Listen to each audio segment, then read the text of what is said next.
지금 교회는 주일이면은 그 요한계시록에 나오는 7교회에 대해서 살피고 있는데요. 그 7교회에 아주 중요한 동사들이 있습니다. 명령이 있는데요.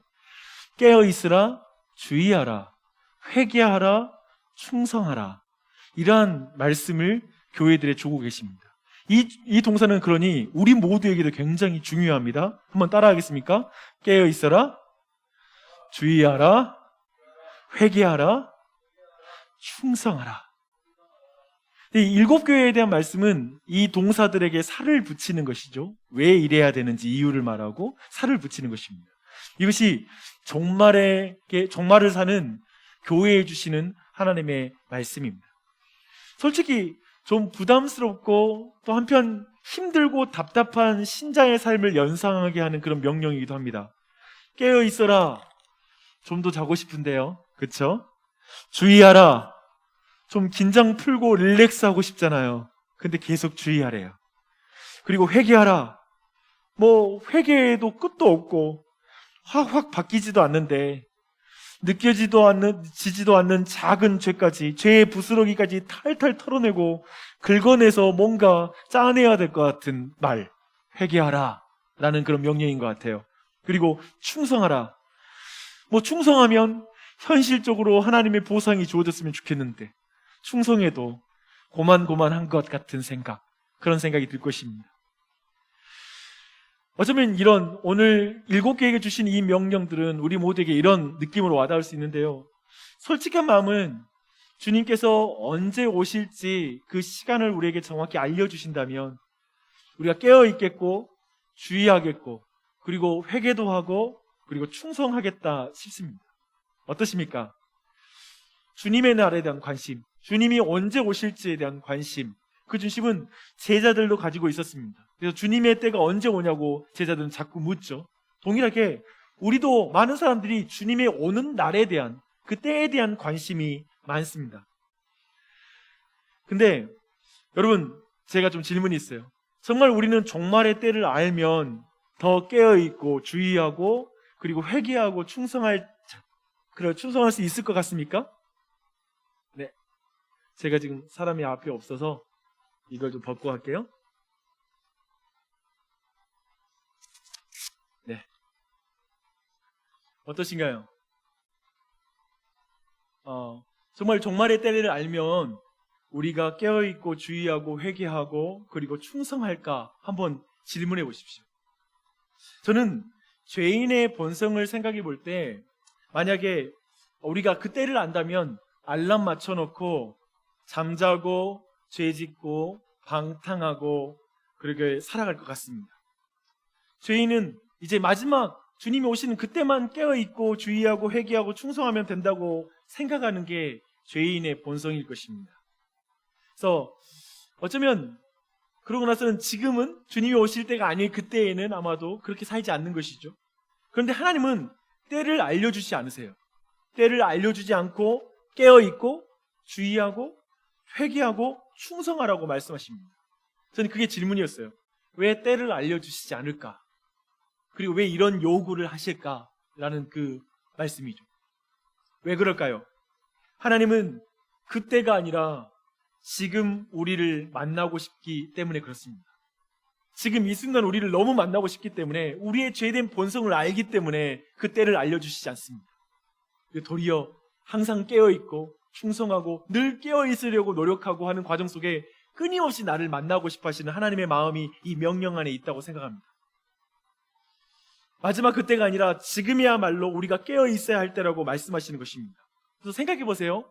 어리석은 자일수록 예수님을 믿지 않는 사람일수록 지금 실컷 방탕하게 살다가 죽기 전에 예수님 믿으면 천국 갈 수 있는 거지? 이런 식의 질문을 믿지 않는 친구들이 우리에게 합니다.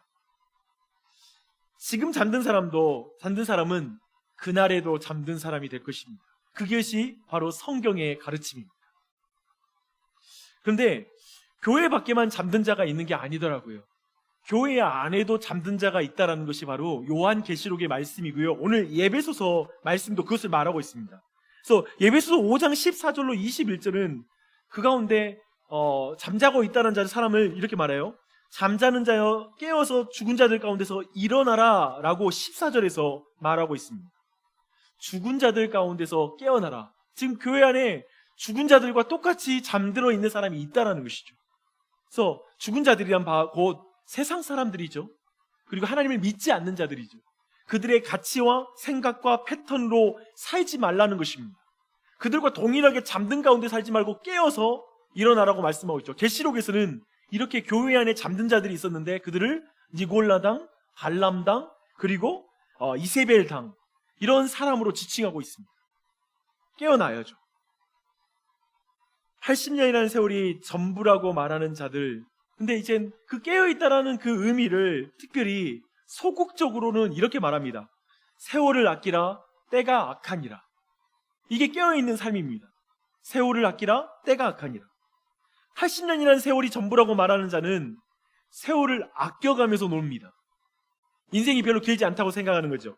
그래서 노세 젊어서 노세, 늙어서는 늙어지면 못 노나니 라고 말합니다. 왜 젊어서 놀아요?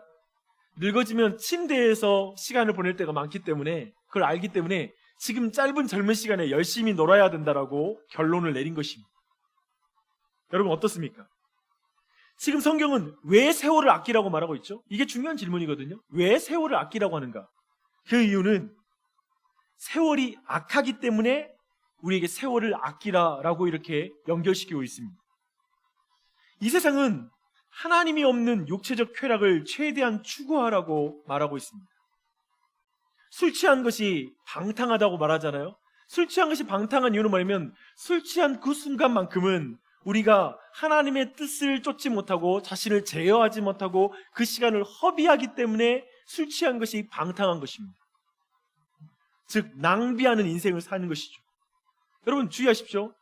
지금 말씀할 때 세월을 아끼라 때를 악하니라 라고 말씀할 때 우리에게 열심히 살라라는 말이 아니에요. 우리가 열심히 또한 살지 않는다라는 것을 지금 책망하는 게 아닙니다. 우리 인생에서도 열심히 살지만 방향을 잘못 살았을 때 우리는 그 인생을 낭비했다라고 말합니다. 악한 세상은 시간을 허비한 일들이 참 많다라는 것입니다. 여러분 이거 주의하셔야 됩니다. 악한 날이기 때문에 세월을 아끼라고 하잖아요. 그 말이 무슨 말이에요? 악한 날에 우리는 대부분의 시간을 허비하는 쪽으로 쓰도록 세상이 움직인다는 것입니다. 참으로 악한 세상입니다. 우리의 감정, 시간, 돈, 열정, 여러분의 인생을 무엇에 드리고 살고 있습니까? 어디에 바치고 살고 있습니까? 무엇을 위해 살아가고 있습니까? 낭비하는 삶이란, 우리의 삶을 허비하는 삶이란 하나님의 뜻을 모르고 사는 삶이 곧 낭비하는 삶입니다. 17절을 보십시오. 세월을 아끼라 하면서 이렇게 말하잖아요. 야, 게으르지 말아라. 열심히 살아라. 우리는 이제 일반적으로 세월 아껴라 라는 말을 그렇게 쓰잖아요. 공부 열심히 해라. 열심히 노력해라. 이게 세월을 아끼라. 그래서 아침부터 일찍 일어나서 저녁 늦게까지 일해라. 이것을 세월을 아끼라 라고 말하잖아요. 근데 성경은 다르게 말합니다. 주의 뜻이 무엇인지 이해하라. 세월을 아끼라 라고 말하고 나서 주의 뜻이 무엇인지를 이해하라 라고 말하고 있습니다. 이게 무슨 말입니까? 주의 뜻을 이해하지 못하고 아무리 열심히 살아도 그것은 시간을 낭비하는 삶이라는 것입니다. 인생을 낭비하는 삶이라는 것이죠. 그리고 이 세상은 우리 모두를 미치도록 바쁘게 만들 것입니다. 마지막 날에 악하다는 뜻은, 그리고 종말이 악하다는 건 뭐냐면 우리가 모이지 못할 정도로 힘들게 만든다는 것입니다. 바쁜 세상이 된다는 것입니다. 너무나 많은 정보가 있기 때문에 정작 성경의 말씀을 보지 못할 정도로 우리의 삶이 많은 지식 가운데 움직이게 만드는 것, 그게 바로 세월이 악한 것입니다. 우리를 너무나 바쁘게 한 나머지 정작 우리가 무엇을 향해서 시간을 써야 하는지 그걸 분별하지 못하게 하는 것, 그게 바로 악한 시대이죠. 그래서 하나님의 뜻을 생각하지 못하고 그냥 사는 거예요. 그게 방탕한 삶입니다. 여러분 이걸 주의하십시오. 그래서 종말의 삶, 세월을 아끼라 때가 악하니라 기억하십시오. 이것이 바로 우리가 소극적으로 종말에 하나님의 뜻을 따라 깨어있는 삶이란 걸 꼭 기억하십시오. 그리고 두 번째, 적극적인 삶을 말하고 있습니다. 그건 뭐냐면 오직 성령으로 충만함을 받으라 라는 말씀입니다. 이게 적극적으로 정말에 우리가 세월을 아끼는 삶입니다. 그리고 깨어있는 삶입니다. 육체가 이끄는 삶은 어떻게 행할까 주의할 필요가 없습니다. 우리가 노력해서 육체의 삶을 얻어내지 않습니다. 그렇죠? 하지만 지혜로운 삶은 제한된 인생에 무엇을 행하며 살까 고민하고 절제합니다. 그냥 시간을 마음대로 쓰면 안 되는 것이죠. 어느 방향으로 하나님의 뜻을 따라 사는 삶을 추구하기 때문에 하나님의 뜻이 무엇인지 분별하고 그렇지 않은 것들을 시간을 아껴가면서 절제하면서 거기에 초점을 맞추게 되는 것이죠. 그게 바로 깨어있는 삶입니다. 주의 뜻이 무엇인지를 구하게 될 것입니다. 그렇게 성령 충만함을 받아야 됩니다. 여러분 기억하십시오. 주의 뜻이 무엇인지를 분별하면 성령 충만함을 구할 수밖에 없습니다. 누구든지 지혜가 부족하거든 주님께 구하라라고 말씀하고 있습니다. 주님이 좋으신 성령으로 충만하게 해주시겠다고 기도 응답을 또한 약속하셨습니다. 성령님은 끊임없이 주님의 말씀과 주님의 뜻을 생각나게 하고 깨닫게 해주시고 그리고 그 말씀을 지킬 수 있도록 도우신 분이 성령 하나님이시죠. 그래서 성령 충만함을 간구하고 성령 충만함을 추구해 나가는 것은 바로 깨어있는 삶입니다. 여러분 성령 충만함을 구하는 이 저녁이 됐으면 좋겠습니다.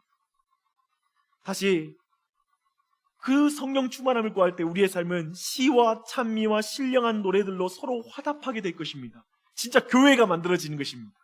교회가 모여서 여러 잡다한 이야기, 드라마 이야기 물론 할 수 있어요. 여러 가지 일상의 이야기 다 할 수 있어요. 근데 교회는 모여서 시와 찬미와 신령한 노래로 서로 화답하는 것이죠. 그런 진정한 공동체가 이루어지게 된다는 것입니다. 이게 깨어있는 삶이죠. 깨어있는 삶은 혼자 이루는 것이 아니라 교회와 함께 모여서 찬양으로 열매 맺는 것이 바로 깨어있는 종말에 우리가 살아가는 삶인 줄 믿습니다. 마음으로 주께 노래하며 찬송하며 범사에 우리 주 예수 그리스도의 이름으로 항상 하나님께 감사하며 서로 피차 복종하는 교회가 되는 것, 이것이 바로 적극적으로 깨어있는 교회로서의 삶인 것입니다. 저는 이 일이 우리 교회 가운데 있었으면 좋겠고 이 저녁에 우리가 함께 기도했으면 좋겠습니다. 저는 그냥 잠든 척하고 싶을 때가 많습니다. 너무 피곤하고 눈 딱 감고 그냥 자고 싶을 때가 있습니다. 리빌딩 60일 끝나니까 어떠세요? 순식간에 풀어지지 않습니까? 다시 예전처럼 쉽게 돌아가는 자신의 모습이 보일 수 있습니다. 저만 그런가요?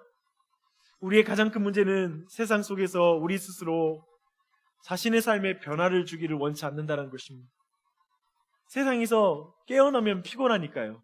주님 뜻대로 살아가고 주님 뜻이 무엇인지를 분별하여 가고 성령 충만함을 구하고 하는 이 모든 과정은 우리에게 어쩌면 피곤한 과정일 수 있습니다. 어려운 시간일 수 있습니다. 우리에게 깨어나지 말라고 그냥 잠들어 있으려고 사탄은 속삭입니다. 그대로도 괜찮아 라고 말합니다. 세상과 똑같이 살라고 말합니다. 그러나 주님은 말씀하십니다.